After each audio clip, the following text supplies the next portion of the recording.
Hello, everyone. So that'll be the last review. Or nope, that's a lie. This will be the next review. We'll have one more after this. This will go units 5 and 6, and then we'll do 7, 8, and 9 as the last one next week. Maybe not on a Wednesday because of everything coming up, but we'll see. So stay tuned for that. Excuse me. This will start. Unit 5 is the Gilded Age. This is one that students struggle with a lot. And that's something like one of my college professors told me. She was like, oh, yeah, students really struggle with the Gilded Age. So I'm going to hit that one. And then 6 is going to be imperialism up through World War I and a bit of the Depression. Something I will point out, kind of as we go along, there was a short answer on the last test that was about the Gilded Age, specifically muckraking and progressive presidents. It was a Teddy Roosevelt cartoon. And then last year, the DBQ was imperialism.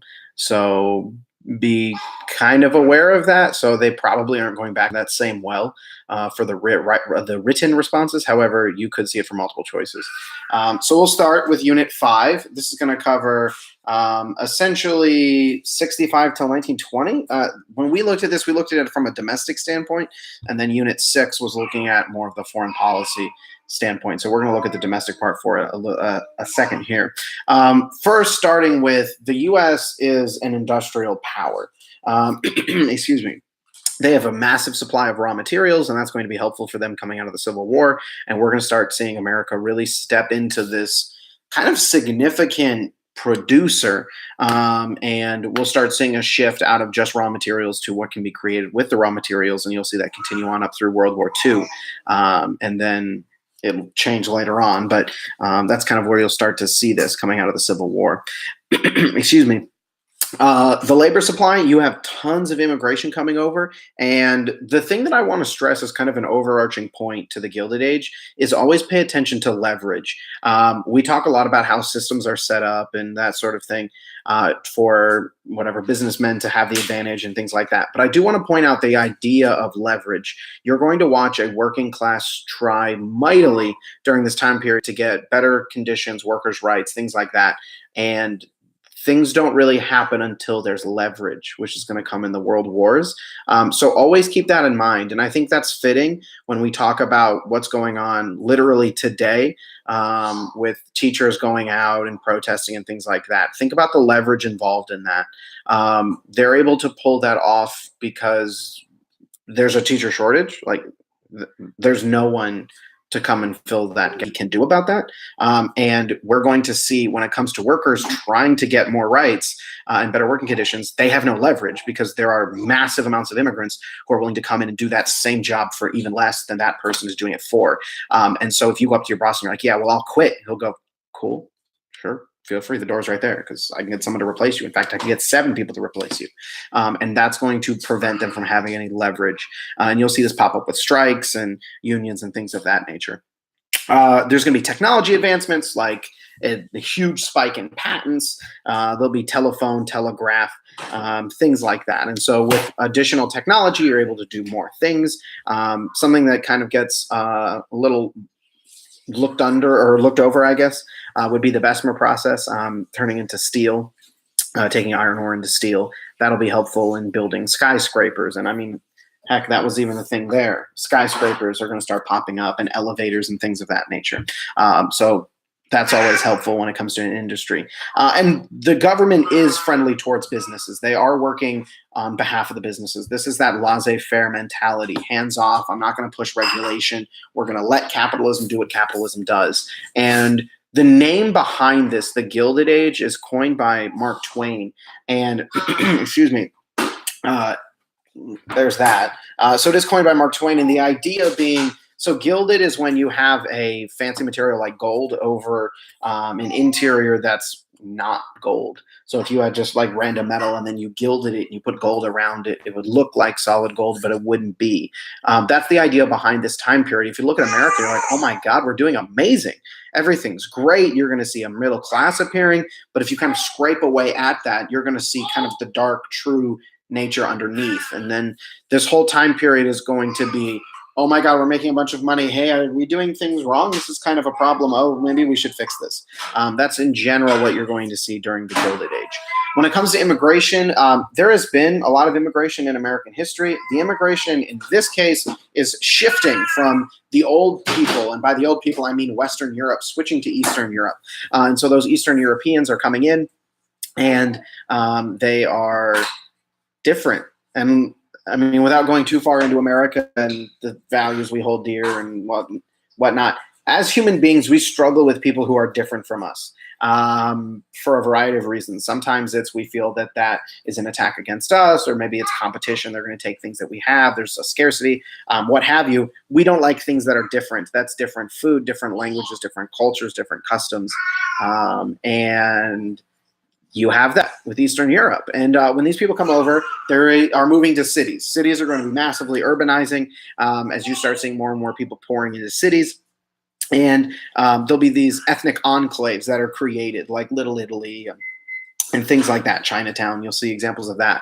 And you could look at that as a form of segregation.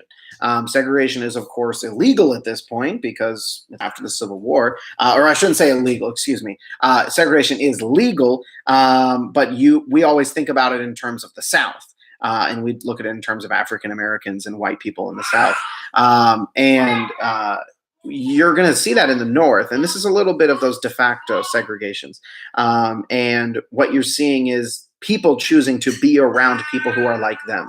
Oh, there's a grocery store down there in my neighborhood that serves or has the food that I'm used to having. And these people speak my languages, and they're probably the same religion I am, and they're willing to accept me. So you start seeing some of that happening. Excuse me. You are going to start to see a creation of a middle class. We'll start getting into some middle management type situations. And there is going to be some involvement of women in this. You're going to see them predominantly in textile factories, as we've seen kind of since the market revolution. And you're also going to see them start filling into these secretary type positions that'll be coming about. These jobs used to be jobs that men had. And as soon as the men leave the jobs, the status of the job goes down and the pay goes down. And so there's kind of some, we'll just say that's how people feel about women at the time period. This is a really good cartoon to show this. And I think this really encapsulates America at this point. So what you have going on here is you have these very wealthy men standing in front of a boat telling this immigrant, no, you're not coming well, not on board, but on shore. You're not going to immigrate here. And yet behind them is the shadow of the old immigrant that they were. And look, America, unless you're 100% Native American, you're an immigrant here, like through your lineage. And we love to, as people who made it into America, go, well, we don't want more people in America. And you even see that going on today. Excuse me. When it comes to business policies, we are looking at laissez-faire. You're going to see corporations appearing. So instead of it just being, I'm creating a business, this is my family business, or I'm doing a partnership, you're going to start seeing corporations, limited liability companies, and things of that nature, where you're going to be able to spread out the risk that's inherently involved in, well, doing something that's as risky as this business. Excuse me. You're going to see trust and monopolies start forming, and there's a couple different examples of that. There's vertical and horizontal integration. Vertical integration would be if you own one little piece of the entire process to go from whatever you want, oil, to selling it, whatever. You own a piece of the entire chain, and therefore you can keep your costs lower because you're not paying middlemen or increasing the prices and paying middlemen along the way. So there's one way. Another way would be horizontal. You own one entire chunk of the chain, or rung of the ladder, if you will, going from, again, oil to selling that refined oil, whatever you want it to be. That's also an option that you could do. It'll be interesting if we want to connect this to 2019. If we want to see, I know, so Elizabeth Warren is running for Democratic nominee or the nomination, and she's talking about breaking up tech companies and what do we do about things of that nature, as you start seeing Facebook moving into Facebook, Instagram, and then WhatsApp, and where they're going to go with that, or when you see Google, or excuse me, Alphabet kind of controlling a lot of different services, and Apple starting to move from a hardware into a service aspect as well. what about allowing apps on your platform, all things of that nature. So it'll be curious to see how we deal with that one, because a lot of the trust busting that's going to happen, those definitions don't really fit in the technological sphere. So it'll be interesting to see how that plays out. You are going to look at the difference between competition and cooperation. How are companies working with each other and my go-to example is always, you're going down a street and there's 2 gas stations. You're going to pick the one, if you need gas, you're going to pick the one that maybe it's whoever has the cheapest gas, or maybe it's whoever has the nicest little convenience store thing there, or whatever. Most likely you're going to pick the cheaper one, and so they can compete with each other. And if they compete, prices goes down. That's better for you as the consumer. If they just decide, you know what, we're just going to stick our prices here and not change them, maybe they'll each get 50% of the market, and then you lose out as the consumer. And so you'll start to see this shift from competition to cooperation. All sorts of different modern examples for this competition aspect. I always go to Walmart as an example of this. They'll come into areas and undercut all the mom and pop shops, and then when those are all out, they'll bring the prices up. And you know, there's that idea. That's what happens when you're at scale. That's more of a modern example. And if you want something similar to competition, look at grocery stores and how they'll take competitors' coupons and things of that nature. Don't forget your captains of industry, or robber barons. They're going to be significant throughout all of this. You got Rockefeller, Carnegie, J.P. Morgan, Cornelius Vanderbilt. And the whole argument in this, and I guess I'll have it here, are they positive for the economy and better for America, or are they worse for America because of the working conditions? You're seeing that exact same argument, especially with the income gap that's going to be happening during this time period in 2019. When we talk about the Jeff Bezos of the world, the Bill Gates of this world, and about, well, this is an obscene amount of wealth and they shouldn't have this. What are they obligated to do? And there's a movement for this philanthropy approach for billionaires to be giving away 99% of their wealth by the time they die, or in their will when they die. And some have signed on to this pledge. And then there's the question of, are they giving enough? And I'll go to the example when Notre Dame burned down, a few weeks ago. A lot of billionaires rushed to give a lot of money, and then the public reaction in a lot of places was, well, you're not giving it to the right causes, and this isn't the right way for you to have philanthropy. And so keep that mindset in the back of your head when you talk about this. There's some great contextualization, by the way. And you know, how do we weigh this? What is the appropriate thing to do? Do we get to choose what they give it to? What do they keep? That sort of thing. I will mention, so on this slide, I've got the gospel of wealth. So the gospel of wealth is this mentality that it is inherently my Christian duty to achieve as much wealth as possible, and then I use that wealth to help other people. You're going to see Carnegie in the public libraries throughout New York, Carnegie Hall. I'm sure some of you have some experience with that. They're going to give some pensions to their workers, but their workers are working in terrible conditions. And I don't have an example of this right now, but like any cartoon from this time period is just going to be about really fat, wealthy men in nice suits and top hats and whatnot. And they're going to be like being supported or preying upon the poor working class with low wages and things like that. So this is the labor side, and there's some unions in there as well. It sucks to be a laborer. I mean, it was just a bad position to be in. You have really harsh working conditions. You should have read like The Jungle and excerpts like that. I know if you were one of my kids, you did. It's terrible. I mean, I'm not really going to dive into all of the terrible things, but you have workplace injuries, and then the goods coming out aren't being regulated. So what are the people consuming? All sorts of stuff. And I'll come back to The Jungle in a minute. But there are also ways that management will work to prevent you from organizing. Also, this applies to 2019.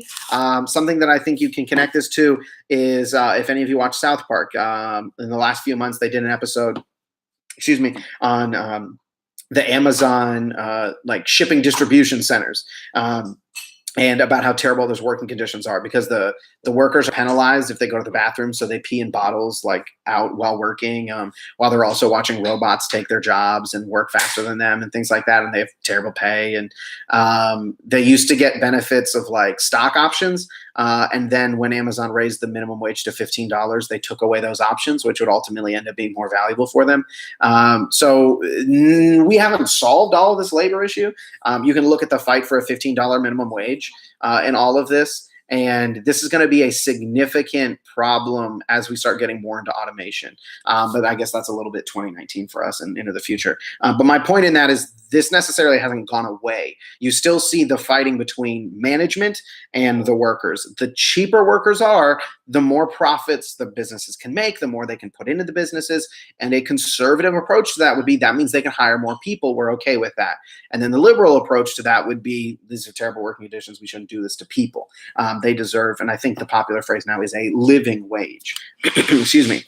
So again, those are the three unions that you have. You have the Knights of Labor, the National Labor Union, and the American Federation of Labor. The Knights of Labor, that's Powderly. They have all workers as part of it, and they focus on arbitration. So arbitration is, instead of having to go to a strike, I can sit down as the leader of the workers with management, and we can arbitrate and go back and forth on what our disagreements are and what we want to see. The National Labor Union is going to be skilled and unskilled. 8-hour workdays is something that they pushed for. And then the American Federation of Labor with Gompers, with specific goals that they're focusing on. And there is a divide between the skilled and unskilled. Excuse me. And that is, I mean, again, that's leverage. Skilled workers had more of a leverage because it was harder to replace them. Unskilled had less of a leverage. And so some didn't want to coordinate with the other because it would hurt their cause or their abilities. Strikes, I'm not going into all the strikes. There are the strikes for you. You have the Great Railroad strikes. That's broken up with troops. The Haymarket Affair, this is on May Day, so there you go. Excuse me. Someone throws a bomb, it's anarchists, and then basically the key in this is everyone starts getting really scared of unions.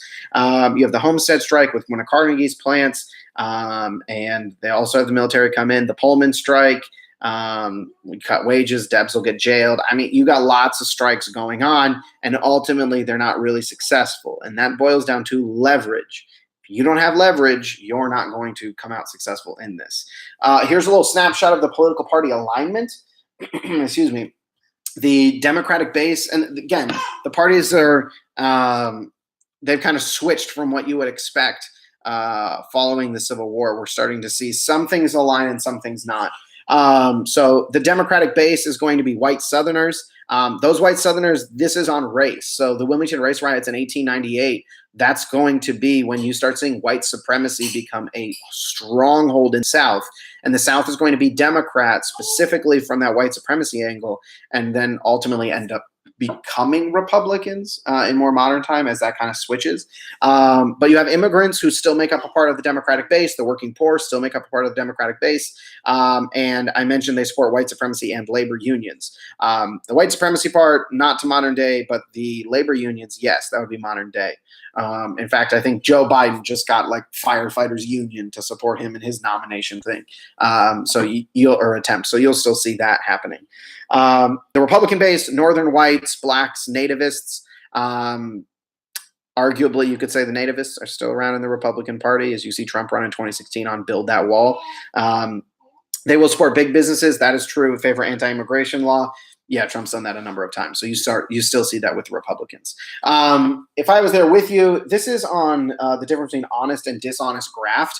You are going to see massive corruption in the political process. And we always look at this and we talk about, oh my God, how terrible is the government? They're preying on the people.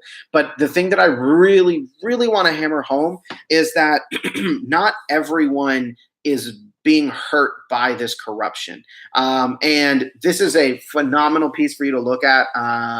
George Washington Plunkett, I think is the guy's name, who he's doing an interview with someone, and they were following him around. And it's got two parts. One of it, he talks about the difference between honest and dishonest graft. So that's making money off of the political process. And he said, I never did dishonest graft, which he says as examples are, I think I cut it out, but it's like, shaking down saloons and like blackmailing and things like that. Stuff that we would go, yeah, that's a problem. And what he talks about being okay is essentially what we would refer to as like insider trading. So the example he gives is if I go and I learn that the town's going to build a new park or something, I get tipped off about that. I go down, buy up that land, and then when the plans get announced, I sell that. And he goes, isn't that right? I should make money, which is a crime. Like, you can't do that today.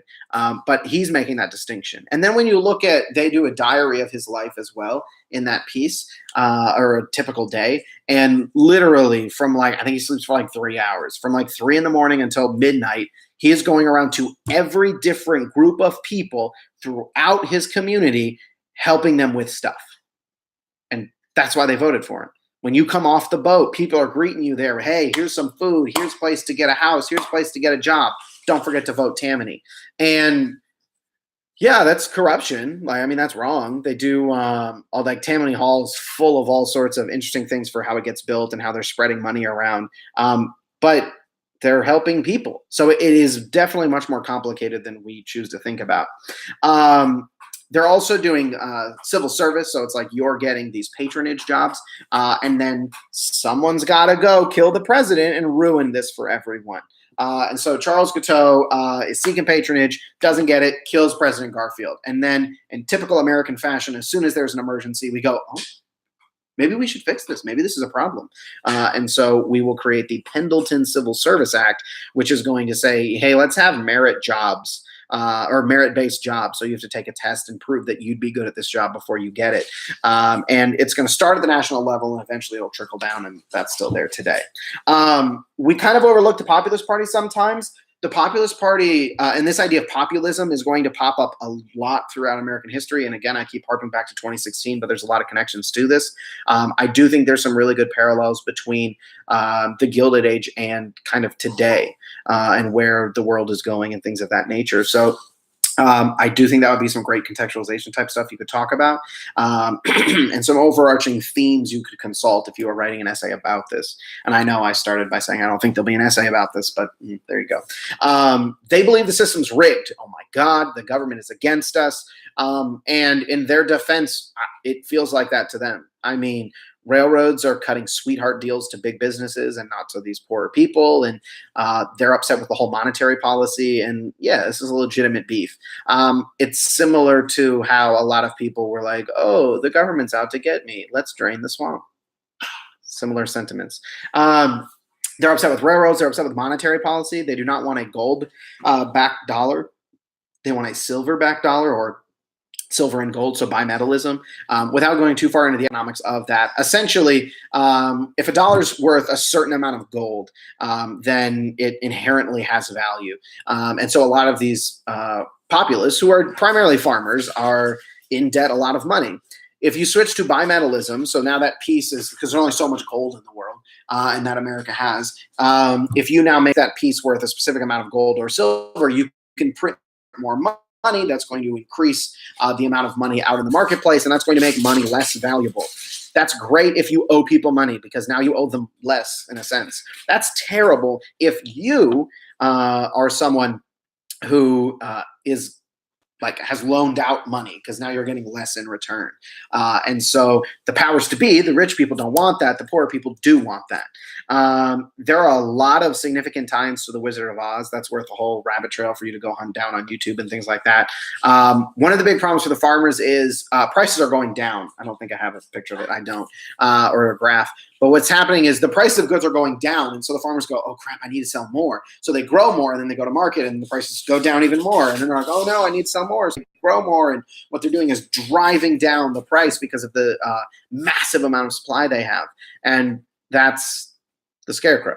He's a farmer, and he needs a brain, because that's dumb. And what you need to do in that case is not farm as much. And that way you can bring the prices back up, and they don't do that. You are going to have the progressive presidents. This is where we're going to see most of the changes take place. So that's Teddy, Taft, and then Woodrow Wilson. Teddy is first. He promises the square deal. He'll bust trusts, but also keep some trusts. He doesn't bust all the trusts, and that's important for later. You'll have the ICC, the Pure Food and Drug Act, and the Meat Inspection Act. All of that's going to come from the jungle, where Upton Sinclair is writing this like socialist manifesto, essentially, and he's writing this novel about a guy who is just living in a terrible meatpacking situation. Like, that's his job. And he's got a girlfriend or a wife. I don't remember off the top of my head. And basically everything falls apart. He gets fired from his job. His wife leaves him, or girlfriend, whatever. And then he like stumbles into a socialist rally, and then like his life gets better. Everything comes back. He gets better. He works for them, things. And it was like, oh, yay, look, socialism saved you. But Upton Sinclair included parts in there where he was like, oh, hey, so rats are dying in meat inspection plants, or in meat inspection plants and meat packing plants, and everyone's kind of chill with it, and you're eating that. So, and then everyone went, I have a problem with that. And that's what people focus on with the jungle, not the fact that it was socialism's the victor. It was, oh my God, I'm eating that. And that's where you have changes come from. And I'm paraphrasing slightly off the top of my head, but Upton Sinclair's comment on that was, or his quote, I should say, was, I aimed for their hearts and I hit their stomach. And yeah, there's unintended consequences of everything you do. He's also going to be big on conservation. He is going to work. He'll step aside. Taft will become president. And he's much more aggressive on trust busting than Teddy is. He is also in conservation of Man Elkins. And he is going to split with the Republicans. And that's going to lead to a contested election. And Teddy's going to run as the Bull Moose Party. Taft's going to run as the Republican, and Woodrow Wilson runs as a Democrat. And again, if you learn anything in APUSH, if you're running an election and you split your vote, you will lose. And so Woodrow Wilson wins. And he's going to have his new freedom push. You're going to have the Antitrust Act, which is actually going to allow for some significant antitrust measures, and the FTC, and then, of course, that'll move us into war and whatnot. You also get the progressive amendments, the 16th, 17th, 18th, and 19th. That's income tax, direct election of senators, prohibition, and then women's suffrage. So women will be able to vote. So reforms are primarily happening at the state and local level. Some of those are initiative, referendum, and recall, and you're going to see those eventually trickle up as well. The progressives don't really, or the populists don't really find success on a national scale, although ultimately the things that they want do end up popping up. It just takes time to get there, but they will see some success at the state level. So I guess I already mentioned him for the muckrakers, but there's Upton Sinclair. He writes The Jungle. You got Ida Tarbell, who's focusing on Standard Oil, Ida B. Wells, who's writing about Southern horrors and the modern lynch laws throughout the South. And then, of course, Booker T. Washington versus W.E.B. Du Bois. A lot of good, solid stuff here to talk about. Booker T. Washington is so both Booker T. Washington and W.E.B. Du Bois, excuse me, they believe in similar things in that they want equality for African Americans.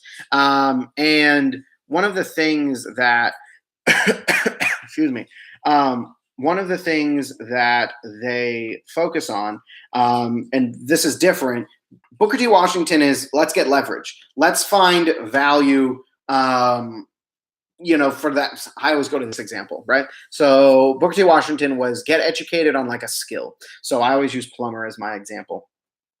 So you're a plumber, and you're African-American.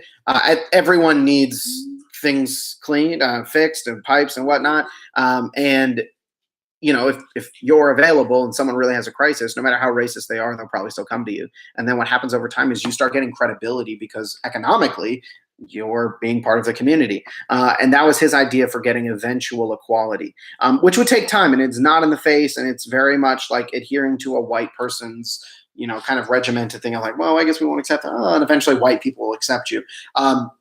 W.E.B. Du Bois is very different. He's like, everyone become lawyers and let's go sue everyone. Let's get social equality now. Much more aggressive, much more in the face of white people. And you're going to see this kind of pop back up in the modern civil rights movement. You can type questions that you have for Unit 5. I'm going to jump into Unit 6, and then I'll pop back if you have any questions about the things that you have. So this is the same time, but foreign policy. I'm going to go through it fairly quickly just because, again, as I mentioned, the DBQ was on this last year, so I don't think that's going to be the DBQ. But more power to you. If you want to see that DBQ, you can go find that. They released it. It's online. You can look at it. So the West. There you go. We've got the gold rush. Obviously, that's even back in 1850. So 4950 with California and all that. Chinese immigration. You have the Chinese Exclusion Act that'll take place. Expansion in westward westward expansion. We're doing that with the Homestead Act, the Moral Land Grant Act, getting colleges established, getting people to move out to the middle of nowhere. You get the Transcontinental Railroad, which will officially link America together. And then Native Americans, like terrible treatment. You've got the Indian Wars, ghost dances, things like that. Excuse me. We methodically hunt down and destroy the buffalo. And I say destroy because we take the population from in the millions down to like 1,000 in just a few years. Primarily because it suits us. So it takes away the Native American food supply and part of their whole culture, and that'll make them a little bit more dependent on what we do for that or what we want them to do. And so they're dependent on us. And, it's in the way of our trains, and we get money for the hides and like all of that. There's all sorts of pictures you can look at. I don't think I have any on here. I don't. But you can see just the mass like extinction of the buffalo. It's crazy. And the Dawes Act. So assimilation of Native Americans were kind of stripping their culture from them. You got Frederick Jackson Turner, his frontier thesis. Basically, he's like, oh my God, what's America going to do? The frontier is closed, and that was the defining characteristic, and that's what made us who we are, and what are we going to do? And America's answer is we'll just move the frontier to overseas stuff, and so you'll start seeing this expansion. Still in the Western Hemisphere, but we're going to start seeing expansion. So imperialism.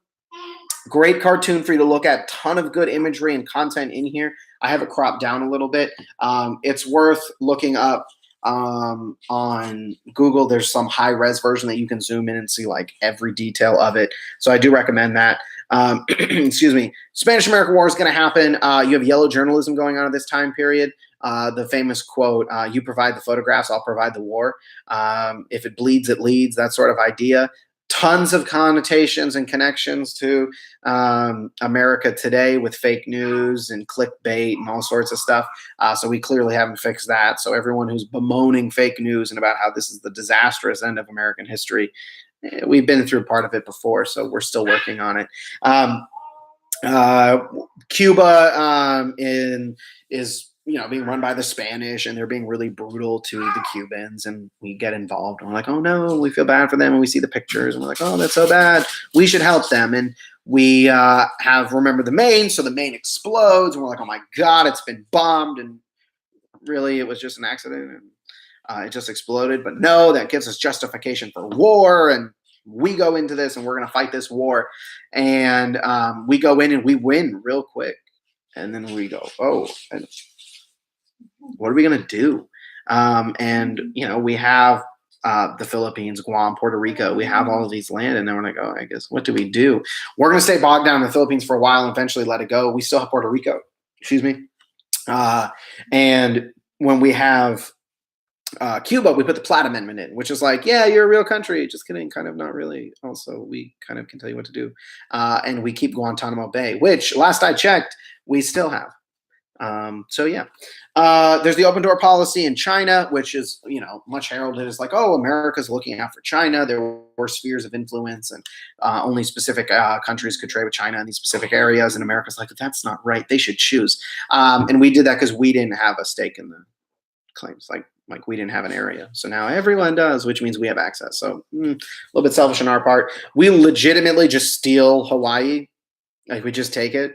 And that's because the Dole family is growing fruit. And that's on these plantations. And that's super valuable. And we also want ports for steaming, and Alfred Mahan there, and the power of our Navy. And we need ports and things like that. So yeah, we just kind of steal that one. Alaska, we buy it. Everyone's like, Seward, you're an idiot. Why would you do that? It's terrible. Actually, Alaska's been pretty great for us. There's a bunch of oil, there was gold, like all sorts of great stuff. And then this is the key, the expansion of the Monroe Doctrine. We really are starting to see America step out from the continental United States. A fantastic connection to make is manifest destiny and imperialism. How aligned are those things? And so some of that continuity and change you could talk about is from the released exam as well, so you can look at that. All right, World War One. World War One. So main militarism, alliances, imperialism, and then nationalism. Those are going to lead to it. I don't have time to go all the way into the lead up of World War One. There's a really great like cartoon out there. It's World War One is a bar fight. I highly recommend it. It's a little bit inside baseball, so you need to have a little bit of background for it to make a bunch of sense. But one of the main problems you have going on in, well, one of the main, there's a lot of them. One of the problems going on in Europe at this time is you have a lot of areas like the Balkans being like, there's been colonization essentially. So you have ethnic groups of people who want to be their own country. This would be self-determination. They get to decide for themselves what they want to be. And they're not. They're being controlled by other countries and they want to, you know, have their own place. And you got Austria-Hungary, who's a failing empire. They're struggling to hold on. Franz Joseph trying to hold on to Austria and Hungary, and he's about to die. And it's like, oh God, what's going to happen? And so they're in a weak position. They need some credibility. And their Archduke Franz Ferdinand is going to be assassinated because he goes down to Sarajevo and kind of, you know, rubs the Serbian noses in the fact that they used to have this land and now it's Austria-Hungary and there's a bunch of Serbs there. He's killed. And we always look at this and we're like, oh, World War One, boom, that's when it started. And not really. Austria-Hungary gets super upset. They're like, oh my God, how could you? Because this gets linked back to the Black Hand in Serbia. And so Austria-Hungary's like, Serbia. And then they go to Germany first though. And they go, hey, can we be mean to Serbia? Because that was an alliance they had. And Germany's like, yeah, go wild. And so they go back to Serbia and they give them this laundry list, this massive list of all these changes they need to make. They're like, you need to root out terrorism and these nationalist groups. And again, I would like to point out we are talking about nationalist groups in 2019, so that still hasn't gone away. And you need to root out these nationalist groups and all of these things. And Serbia agrees to like everything. Now they have a deadline. They have to agree to all of them by a specific time or else Austria-Hungary is going to attack them. But there's one they can't accept. And that one essentially allows for Austria-Hungary at any point to go into Serbia unchecked, which makes you not a country. Like if another country can come in at any point and kind of dictate and tell you what to do, you're not your own country. And Serbia goes, no, well, no, we can't accept that one. And Austria-Hungary is like, let's go. And so they start attacking. Serbia's buddies with Russia. That's part of that alliance. And Serbia is in no means significant or special or powerful in any way. But they have an agreement with Russia, and there's that alliance, and that's eventually what's going to be the falling into World War I. When this happens, America's like, no, we're out. We're not getting involved. Monroe Doctrine. We're not in the Eastern Hemisphere. We're going to stay in the Western Hemisphere. But we will gladly sell to everyone. And this isn't really neutral because you're going to have Britain put down a blockade. And, like, I mean, take a look at where Germany is on the map. It's just hard to get there, especially Britain has this blockade set up. And again, no sweat off our back. We'll just sell to Britain. And it's not fair. I mean, we're not really neutral. We end up selling a lot more to Britain. We offer them loans and things like that. And Germany gets upset and they start sending U-boats out and they start sinking ships that are bringing supplies to Britain and other countries that are fighting them. And the thing on the seas, what you're supposed to do is a ship is supposed to stop the other ship. They're supposed to search it. If they find contraband, they take all of the people off it, put it on their boat, sink that boat, and then bring those people back. That's what's supposed to happen. U-boats can't do that. They don't have that capacity. So they're just going around shooting stuff. And that really bothers America. And I'm sure you know the Lusitania, which was a British passenger ship that they were secretly carrying supplies on. There were Americans on board. That gets sunk. America's upset. Oh, what do we do? Americans have died. What are we going to do? You get the Zimmerman telegram or the Zimmerman note where Germany's like, hey, Mexico, if you attack them, we'll give you the Mexican cession territory back. And we feel violated. And so we will eventually step into war. We come into the war like with a few months to go and Europe has destroyed itself. And we come in, we're doughboys because we have no idea what we're doing. We're going up with these grizzled vets and we're just like, okay, America. And we win. I mean, like we're on the side that wins. We always talk about America winning that war. And it's like, well, okay. I mean, it's a little more complicated than that. But we're like, all right, let's have a position in the peace treaty. Now, before we get there, let's talk about the home front because I just did the war real quick. All sorts of stuff on here that you can look at for the U.S. home front on the very, very bottom. propaganda. There's tons of propaganda at this time. Selective service. We're going to have a draft for the first time. The War Industries Board. We're going to regulate this. A great. I forget what her name is. If you were in my class, you read part of an excerpt from her. And this is to Herbert Hoover, who was running this at the time. And she was talking about how, all right, we have meatless Mondays and wheatless Wednesdays, and the government is coming down into our pantries and our kitchens telling the women what to do, because, again, women were the ones supposed to be doing the food. And she said, I don't see you talking about smokeless days. You're not taking away tobacco from people or telling them to sacrifice that, which would have been something that would have hurt the men. They would have had to give up smoking. And her point was, stay out of my realm. This is my realm. I don't want you telling me what to do. And then the Espionage and Sedition Acts, which, during times of war, the government can curtail your freedom of speech. So when it comes to peace, you have Wilson's 14 points, which are those. Okay, not all of them really matter. The only ones we care about are the first couple and the last. So the first one's open diplomacy. We're not going to have secret alliances. 2, freedom of the seas. Don't come sinking all of our boats. We should be able to transport stuff.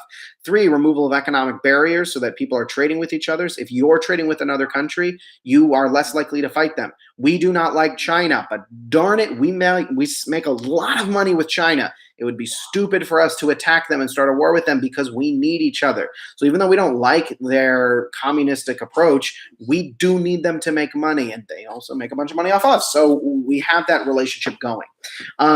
Reduction of armaments. Let's have fewer guns and weapons and bombs, the whole 9 yards.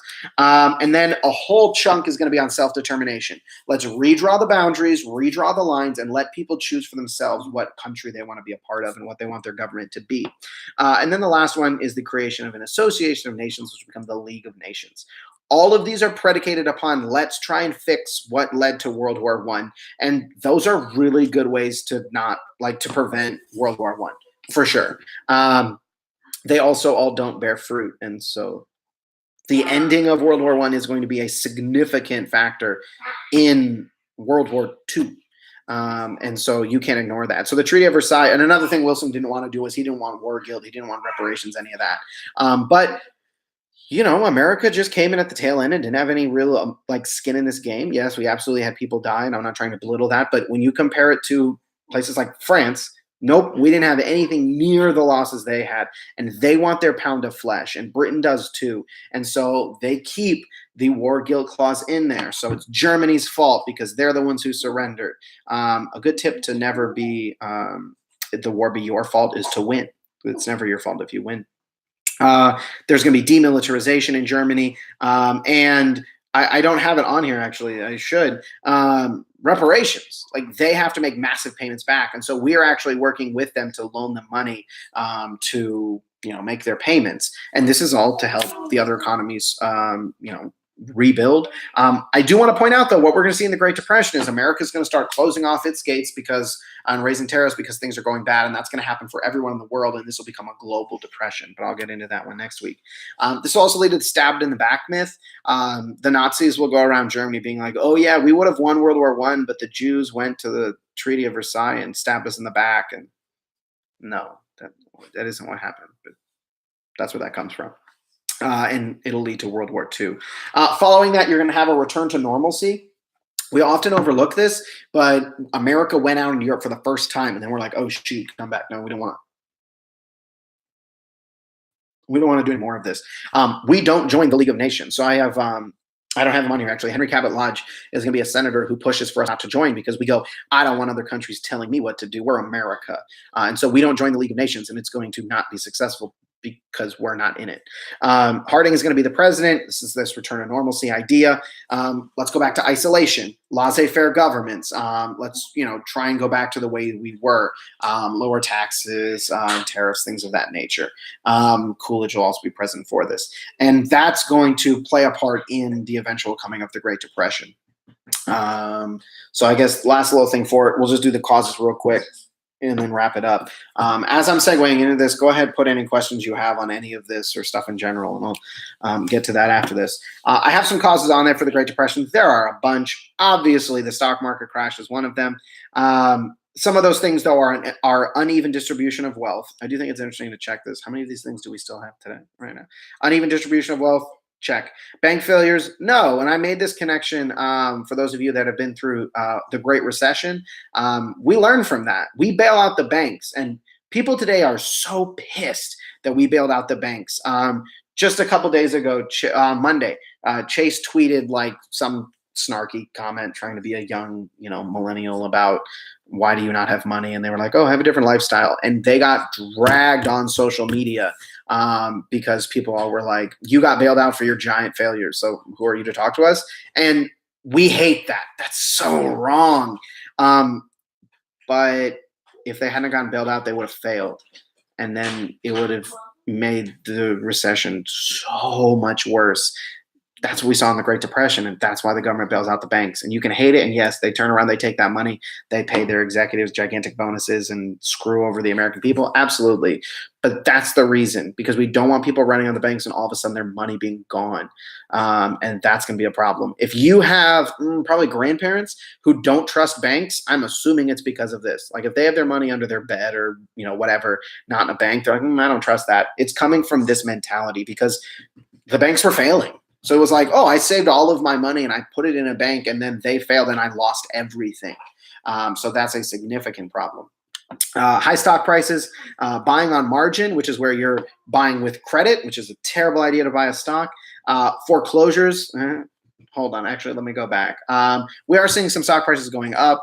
We can decide how high we want to count as high. Buying on margin. You're not doing that on stock, but the credit spending, absolutely. We see that today. Foreclosures, you saw that during the Great Recession because the housing bubble burst, and you'll have overproduction and underconsumption. The best way to think about a recession is, look, our economy thrives on consumption. So we're always like, oh my God, we're so materialistic. We just buy stuff. That's what the economy is based upon. It's about consuming things. And if you wonder why goods are seen cheaper today than in the past, like a washing machine only lasts like 5 years, when before, whatever, your grandparents might have been like, oh, we had ours for 20 years and it's still going, whatever. Actually, I will give you one example. My grandmother has, to this day, a press that she makes grilled cheese on.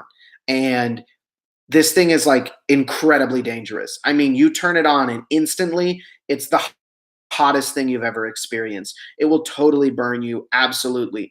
And it makes and she's had it for, I don't know, her whole life, like a really long time, and it's still working.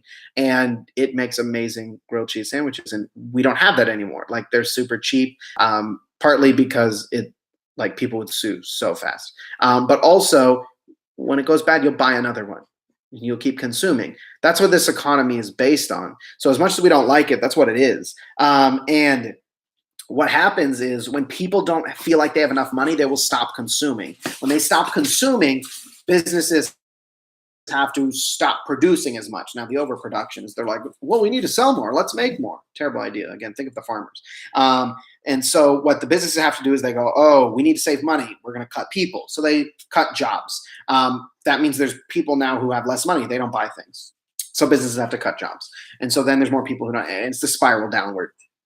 You also have the Dust Bowl, which is ecological disaster that'll happen. So it's the cities, the consumption, the businesses, which we think of much more as the East and things like that. In urban areas, you're now going to see middle America impacted by this. Farmers aren't going to be able to be producing these things as well. And Hoover's response to all of this is like, fix it yourself. The government can't do anything about this. Pull yourself up by your bootstraps. Work harder. And that's a terrible response. People hate that. And he eventually tries a little bit too late to try and fix things, and then everyone moves on to FDR. So there's that. I don't see any questions, so I'll give you guys another few seconds, see if you want to type that in. Shout out to the 3 of you watching right now. Excuse me. I'll just kind of wrap this up with, I don't think there's anything. I'll be posting on Remind about when the next session will be, and then don't forget, May 10th. That's the exam.